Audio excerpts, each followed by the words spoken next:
देखिए हर खबर यहीं पर। सब्सक्राइब कीजिए TV9 भारतवर्ष। अब बात करते हैं यूपी उत्तराखंड की। यूपी में 3,373 तो उत्तराखंड में 67 लोग कोरोना से संक्रमित हैं। सीएम 20,000 श्रमिकों को रोजगार देंगे, ये बात सीएम योगी की तरफ से कही गई है। मासूम बच्ची को पुलिस वालों ने क्यों बोला हैप्पी बर्थडे टू यू, आप देखिए यूपी उत्तराखंड की 9 सबसे बड़ी खबरें न्यूज टॉप 9 यूपी उत्तराखंड। बीते 24 घंटे में यूपी में कोरोना के 159 नए मामले सामने आने के बाद कोरोना संक्रमित की संख्या बढ़कर 3,373 हो गई है। यूपी में बीते 24 घंटे में 8 लोगों की मौत होने से कोरोना से मरने वालों की संख्या बढ़कर 74 हो गई। यूपी के आगरा में 743, कानपुर में 294, लखनऊ में 250, गौतम बुद्ध नगर में 226, गाजियाबाद में 132 और मेरठ में 220 मामले सामने आ चुके हैं। उत्तराखंड में बीते 24 घंटे में कोरोना के 4 नए मामले सामने आने के बाद कोरोना संक्रमित मरीजों की संख्या बढ़कर 67 हो गई है। यूपी के सीएम योगी आदित्यनाथ ने बयान दिया कि प्रदेश लौटे 20 लाख प्रवासियों को रोजगार देने की पूरी योजना तैयार हो गई है। क्वारंटीन की अवधि पूरी होते ही सभी को रोजगार मुहैया करवाया जाएगा। यूपी में कोरोना वायरस से रिकवरी रेट 42% पहुंचने पर खुशी जताते हुए यूपी के अपर मुख्य सचिव गृह अवनीश कुमार अवस्थी ने कहा कि सीएम योगी ने इसे और बेहतर करने के लिए सभी अधिकारियों को निर्देश दिया है। पूल टेस्टिंग में यूपी पहले स्थान पर है। विदेशों में फंसे यूपी के रहने वाले लोगों की घर वापसी शुरू हो गई है। शारजाह से 182 भारतीय लोगों को लेकर लखनऊ के अमौसी एयरपोर्ट पर स्पेशल फ्लाइट पहुंची। लखनऊ एयरपोर्ट से बाहर निकल रहे लोगों की खुशी का ठिकाना नहीं था। सभी 182 यात्रियों की मेडिकल जांच के बाद लखनऊ के होटल और एमिटी यूनिवर्सिटी में रहने का इंतजाम किया गया।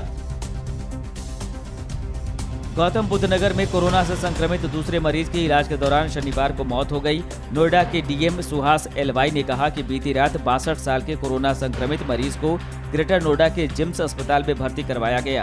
कोरोना पॉजिटिव रिपोर्ट आने पर कुछ देर बाद दिल का दौरा पड़ने से उनकी मौत हो गई। गौतम बुद्ध नगर में कोरोना के 226 मामले अब तक सामने आ चुके हैं, तो वहीं गाजियाबाद के खोड़ा में 15 पॉजिटिव केस मिलने के बाद पूरे इलाके को सील कर दिया गया है। यूपी के औरैया जिले में हुए गंभीर हादसे में यूपी बिहार के रहने वाले 20 प्रवासी लोग गंभीर रूप से घायल हो गए।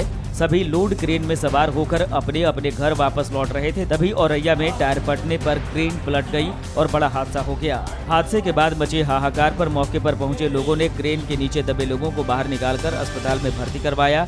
12 की हालत गंभीर होने पर सफाई रेफर कर दिया गया है। उत्तराखंड के सीएम त्रिवेंद्र सिंह रावत ने प्रवासियों को बीएसएल में रखने की मांग को रेल मंत्री पीयूष गोयल ने मान लिया है। सीएम रावत ने अपने ड्रीम प्रोजेक्ट पिथौरागढ़ के मुनस्यारी में टूलिप गार्डन में खिले हजारों फूल की तस्वीरें ट्वीट कर शेयर करके लिखा है कि ये उद्यान दुनिया के सबसे बड़े टूलिप गार्डन में से एक होगा, जो मुनस्यारी में पर्यटन को बढ़ावा देगा। टूलिप गार्डन के पीछे पंचाचूली पर्वतमाला की चोटियों पर गिरे बर्फ भी दिखाई दे रहे हैं।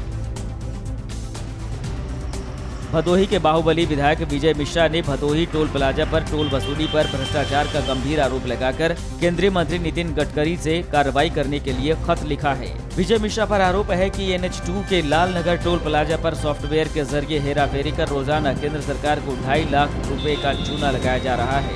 टोल के संचालक आनंद तिवारी ने उल्टे विधायक विजय मिश्रा पर दबंगई दिखाकर रोजाना बिना टोल टैक्स दिए 10 गाड़ियों को ले जाने का आरोप लगाया है। बाइक पर सवार होकर पुलिस वालों का ये काफिला कानपुर में लॉकडाउन का पालन करवाने के लिए नहीं, बल्कि 5 साल की मासूम बच्ची का बर्थडे मनाने के लिए केक, गुब्बारे और बर्थडे गिफ्ट लेकर निकले हैं। एसआई पंकज कुमार मिश्रा अपने साथी पुलिस वालों को लेकर मासूम के घर पहुंचकर बर्थडे को जिंदगी भर के लिए यादगार बना दिया। यूपी पुलिस एसटीएफ ने कानपुर पुलिस की मदद से कल महाराजपुर में करीब 2 करोड़ रुपए की अंग्रेजी शराब बरामद की है। ये शराब 2 ट्रकों में भरकर हरियाणा से बिहार ले जाई जा रही थी। पुलिस ने महाराजपुर थाने क्षेत्र के सिवली नदी के पास चेकिंग के दौरान ये शराब बरामद की। एक ट्रक ड्राइवर को भी गिरफ्तार किया गया है, जबकि दूसरा मौके से फरार हो गया। अड़ी सोमवार से शुक्रवार शाम 6 बजे सिर्फ TV9 भारतवर्ष पर।